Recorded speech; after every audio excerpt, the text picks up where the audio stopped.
You understand what I'm saying? I used to tell offensive linemen all the time when we're blocking the ISO, okay? When you get up there and that guy gets out wide, what happens to you? You go to step here, and what happens now? Your ass is where? In the hole, so he collisions you. That's really not what I want. I said, so if he's out there, hey, what I used to do is tell him, hey, just you get. That's why I thought it was always important to have what kind of a stance, a preset, and then a snap down. The reason why, a preset and a snap down allows you to adjust your split on the cadence. You know what I'm saying? So if you say, if I'm like this, you go, set 35, and I see a guy out there, I go, set 35. I can actually step out 3 yards, and now what are you going to do? Go ahead and step out. Okay, it's okay to have my ass in the hole now, because the hole just got about huge. You understand me?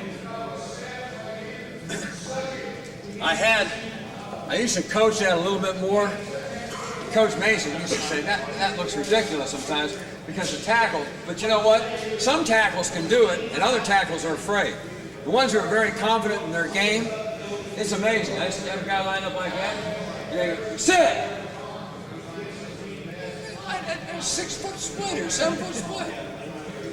And Mason go, that looks stupid. Somebody's going to come inside. I said, yeah, but until somebody does, he's been told his whole life. Line up 2 yards outside the tackle's outside shoulder. Line up 3 yards outside, line up on his outside. It's amazing. They move, I can, hey, coach, he's on the sideline. I'll be out of bounds. They do exactly like we asked them to do it. They do. And I guess only the smart ones understand, well, you know what? Since you got way out there, maybe I'll get inside here. But then you never see it happen. Okay, all right. Go ahead. You want to get to a cover-up position. So, if I'm going to be a guard, and Rich is my 3 technique like that, he's a wide 3. Well, I've got to take the edge away. I got to be careful about stepping lateral, because if I step lateral, what happens to my post foot? It disappears. So what I want to do is, I'm going to get a little bit of depth and keep that post foot. And I'm going to get to a cover-up position. And that's why the wider they get, keep the post foot, keep inside, get to a cover-up position. Having a little bit of depth is okay. It's okay. It's not wrong. That's where a lot of guys get confused sometimes. Now, if it's 3-step, quick game, we really don't want to get depth because he'll get in the throwing lane. So now, I'm sitting here like this, and coach says, well, don't give up your post foot, but it's 3-step. What I really got, so what I want to do now is I'll take a short step right here, like that, put my toe right in, and block him almost as if it was a run. And let me just say this. In the 3-step game, the Lions last year were sacked probably 17 times in 3-step drop. Not last year, the year before last. Before I got there. I straightened out the 3-step. We got sacked one time in 3-step, and I'll tell you why. Quarterback went like this.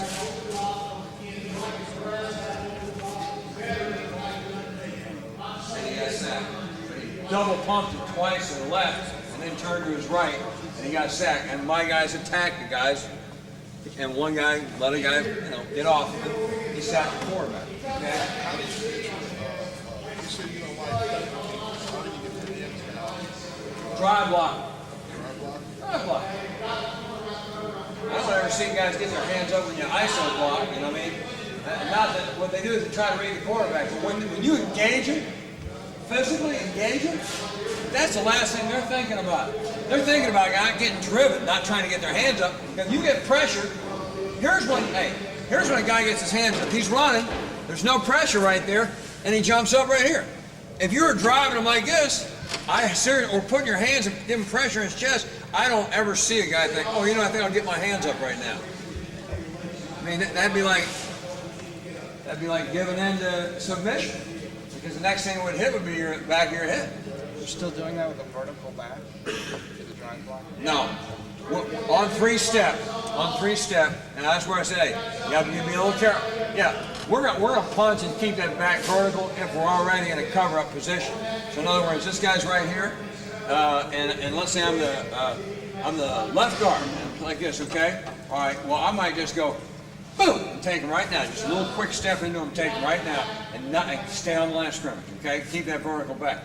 But if he gets out a little wider here, like this, and I'm sitting there going, well, hey, I can't. Coach doesn't, and he knows that, well, I know it's 3-step, I'm not supposed to be kicking back as a guard. I take him at the line of scrimmage as a guard. Tackles can kick back, what did I say, a half a step. Boom, that's all they can kick back, and then they got to stay there, okay? Guards, I don't want them kicking back at all in 3-step. In 3-step, you're taking the guy now in a cover-up position. If he's in front of you, you take a short step, you take it, okay?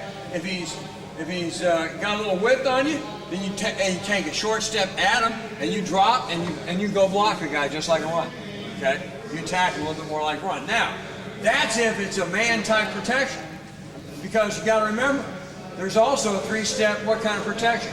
Gap protection, okay? 3-step gap, well, I can't really leave my gap, can I? I can't leave my gap, so I step my gap, and I hold the point until something looks like it'll show my gap, and then I attack it, okay? So my basic thought is this, is that if you're manned up, in other words, your 5 offensive linemen have the 4 down in the mic, all right, or the 3 linemen buck, and you understand, the 3 linemen have buck. In that case, you're manned up, then you got to attack who you're supposed to attack. If it's gap protection, then we're all going to step and hold points on our gap protection. Step and hold the points. And let me just say, I know everybody's got gap protection. All right? I feel like I coach in gap protection better than anybody because I love gap protection because, hey, to me, there's no excuse for anybody ever to get beat on gap protection. And here's what I always tell people on gap protection. Whether it's 3-step or 5-step, if you use gap protection, it's this. 1-step stop. Write this down because this is going to help your linemen really do gap protection a lot better. You need to repeat this. 1-step stop. Hold point to pressure. 1-step stop. Hold point to pressure. Okay? So in other words, if I'm standing here, okay?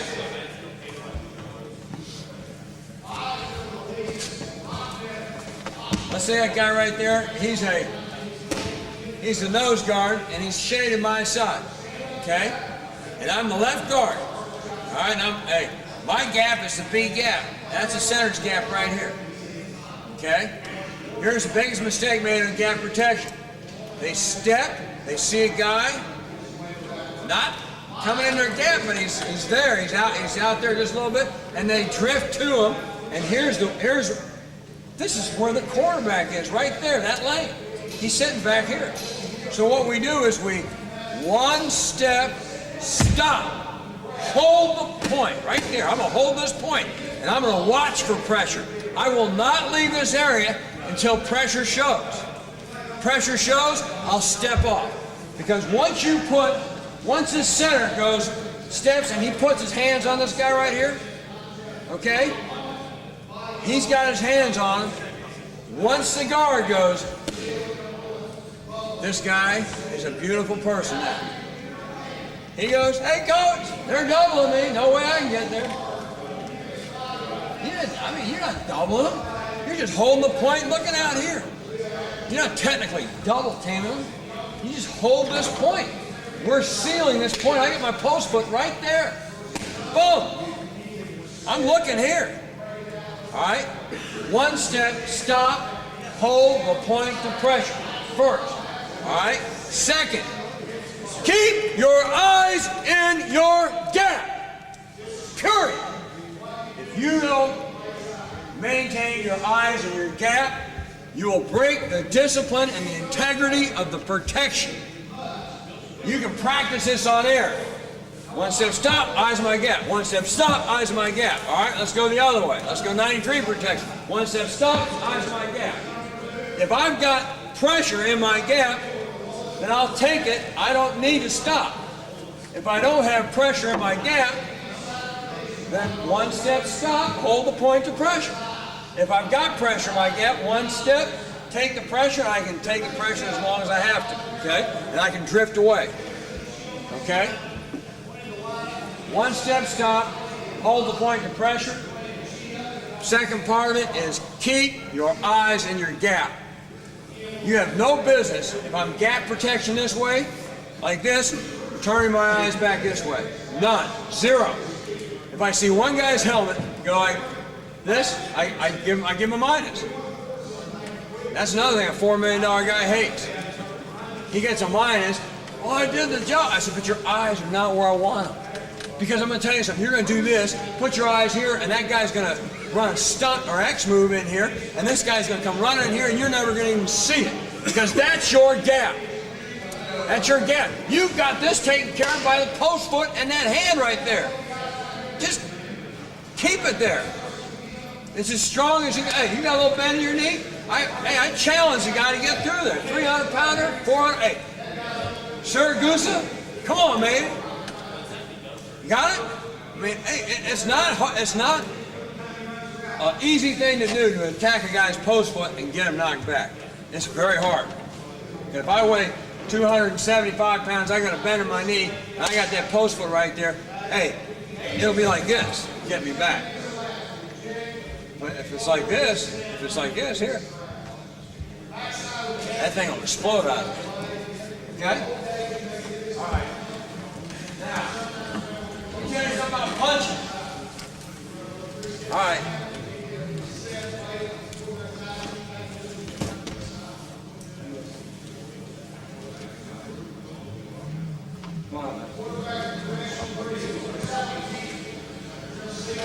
Charge me. Yeah. All right. He's a pass rusher. Okay? He's going to rush me. All right, you're ready to rush. Punch, step back, punch, step back, punch, step back, punch, step back. You guys see that drill?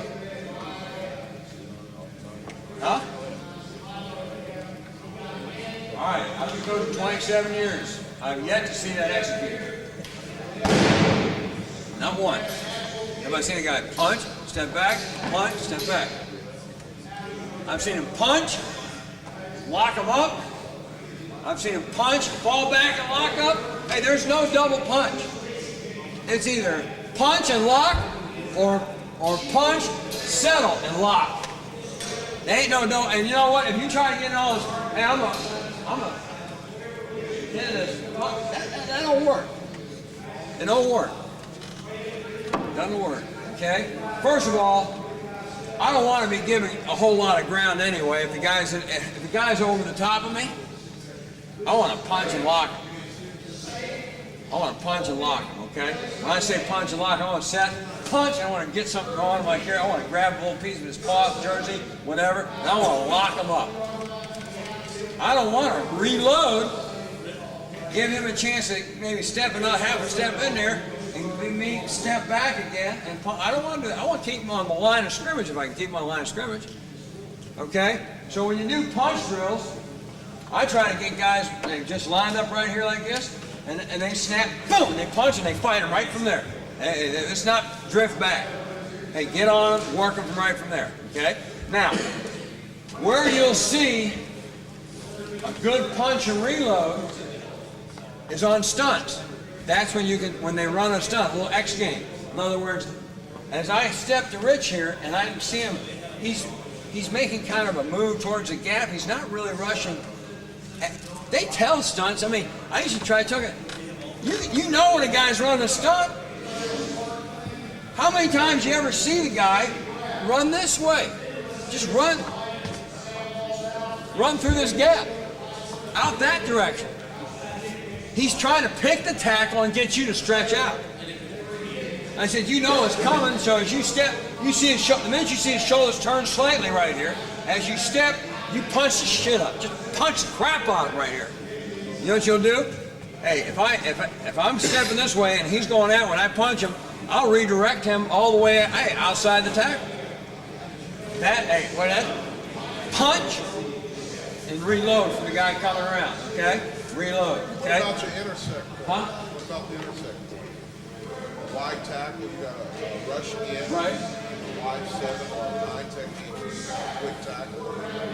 You get to that intersection, like you Right. try to punch it in or you try to go ahead and lock up.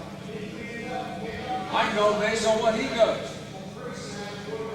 What's he doing? Is he going to try to speed rush me? Is he going to try to run over me? My reaction is based on your reaction. In other words, if I'm playing tennis and he hits the ball over there, I'm not going to use my overhead smash technique. I'm going to slide over here and use my forehand. If he hits the ball over here, I'm going to slide over here and use my backhand. If I get right here and I'm the tackle, and he rushes up the field and he's using a speed rush, I'm going to keep working for kicks, keep working for depth, and when he gets to my edge, I'm clamping both hands on him and taking him by. Okay? I kick, and I think he's using a speed rush, and then as I start to open up, he turns at me, I'm going to anchor and punch. Anchor and punch. Anchor means drop. Drop anchor, and punch. Why? You don't want to be too high in a screen position. You know how they rush up the field like this? Boom. They're making you think speed rush, and then they come what? With the bull rush. Why do they do that? On the speed rush, you have a tendency to be what? A little high. Because you're kicking, and you're stretching, and you're pushing, and you take the knee bend out. So they get you a little high. Now, the quicker you can kick back, the easier it is. Because that's why a left tackle is so important in the NFL. Because if he can kick back quick, he never really has to come out of the what? The bend. I don't have to come out of the bend, I'm right here. Boom, I take you on the bull. Want the speed, I take you to the outside. If I'm late, a little late, I'm high for the speed, but I can get you. I can turn and get you and ride you. Okay? If you go to bull, I'm in frickin' trouble.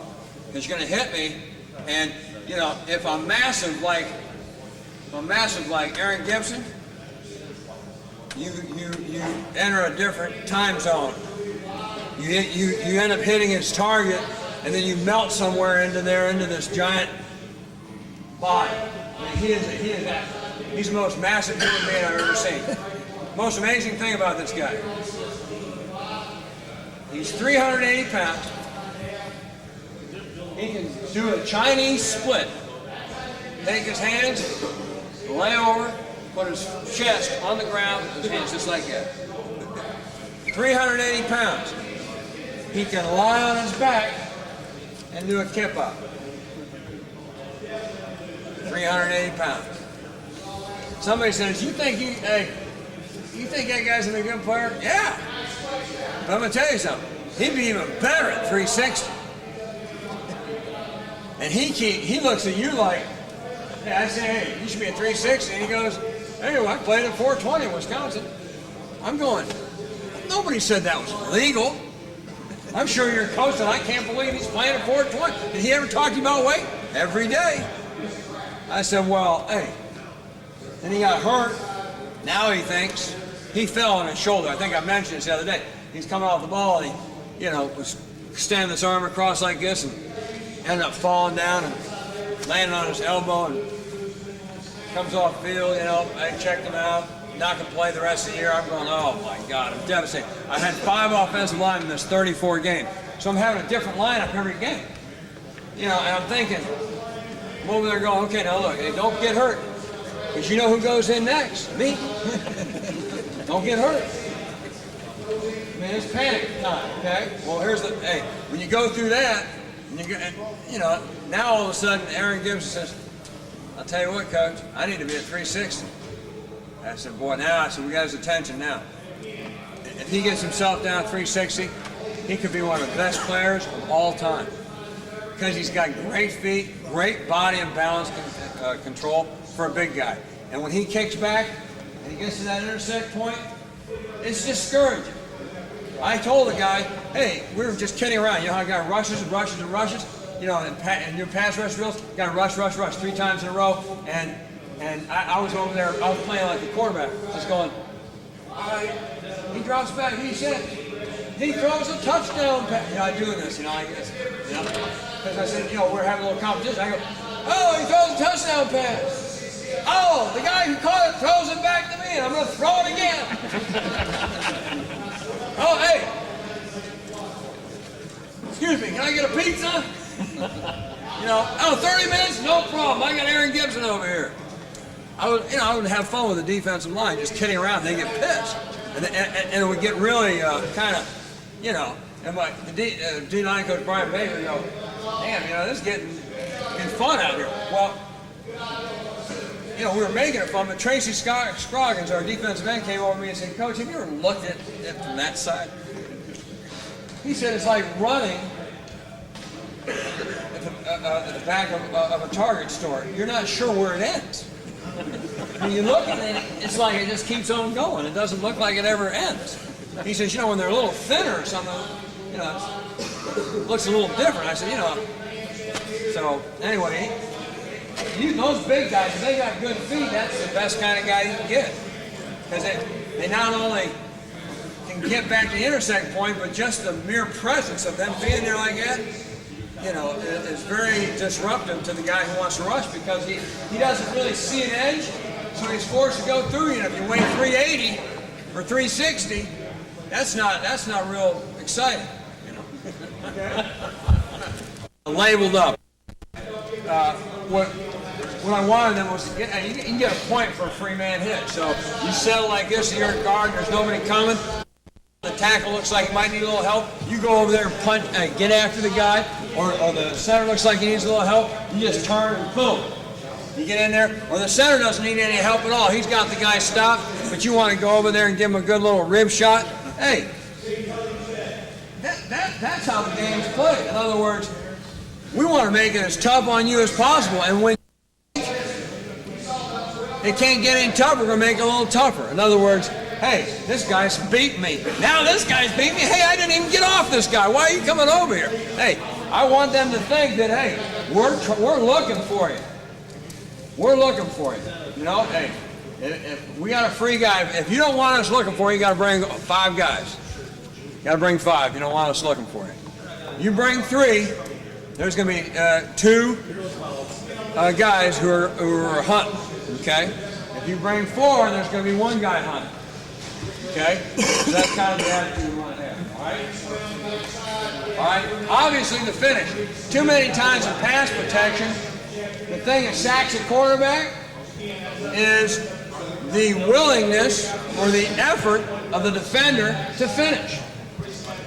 The tenacity or the tenaciousness or the desire to finish. You must be a finisher.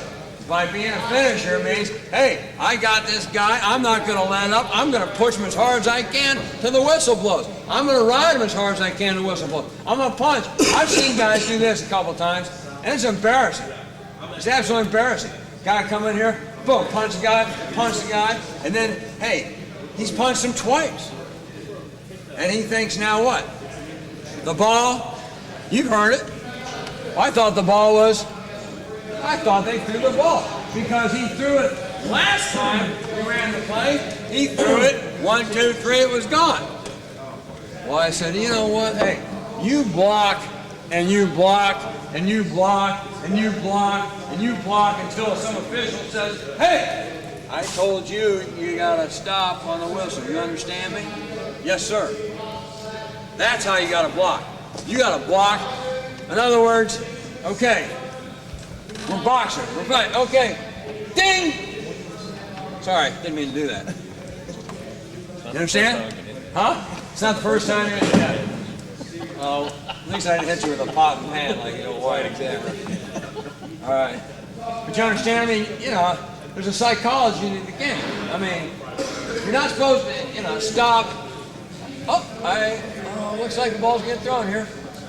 Ease off, big boy. No, that's not how it works. It's, hey, I've had defenders go like this, they see the ball being thrown like this, and they're looking like this, and my offensive guard go, boom! Just bury it. Now, the problem is there's certain guys that have that attitude, and certain guys that don't. the more guys that have that attitude will increase your opportunities to win, because what you do is you defeat your team, your opponent, psychologically, not just by physical execution, but you beat them psychologically. Okay? You beat them. I mean, hey, it's just like when a guy drives a guy 13 yards down the field, like we talked about yesterday. You get him 13 yards down the field, and he comes off of that. What happens? He gets back. Guys in the huddle going, "What are you, a nickel guy now, or what?" I mean, no, I know you play defensive line, but like that's where our nickel safeties line up back here. I mean, guys like to jab each other. What happened to you? What were you doing back here? Were you playing cover 3, deep third? They do that. They jab him, or they don't do it to him. They go, "Hey, you see Bob playing the deep third back here?" And he's pissed. And what normally happens too is the guy that gets driven. This is unbelievable. I've seen it about 2 or 3 times. I always love this. He gets driven like this. And I love being on the sideline when I see one of them, because you can really have fun with it. Because you can go, "Hey, I thought you were a linebacker. What are you doing back here? God damn it, you're 15 yards down the field. What the heck, you drop it on this? It was a run play, didn't you read it?" They get pissed. But here's one of the things they do. They get driven like this, they throw you off, and they look at you like this. And then they walk back, and then they're looking around like, "I don't wonder if anybody saw me get knocked back that far."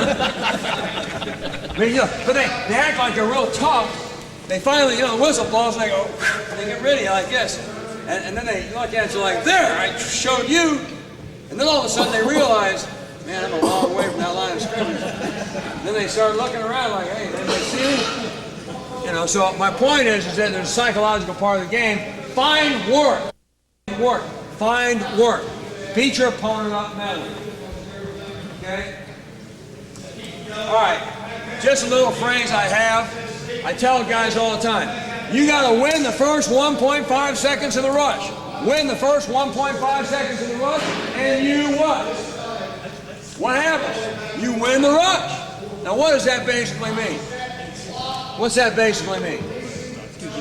Huh?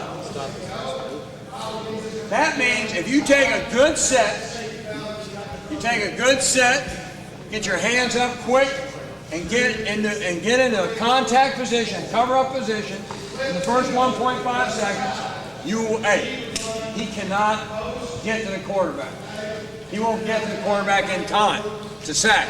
He may force a little pressure every now and then, or maybe get a little hurry. But hey, if you win the first 1.5 seconds, you win the rush. So what's the emphasis on?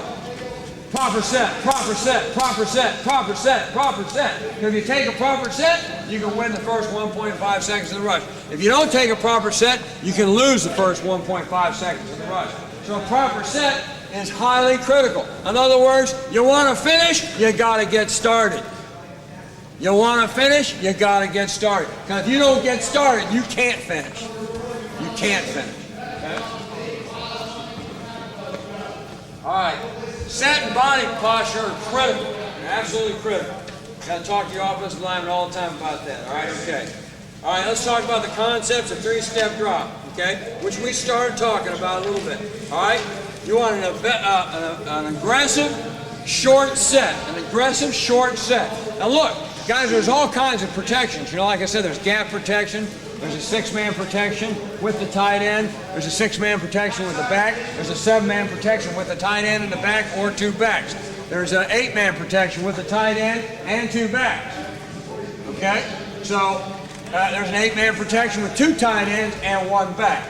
Okay? There's all different kinds of protections. You can gap protect, you can man protect, you can dual read, you can do all this stuff. But the fact of the matter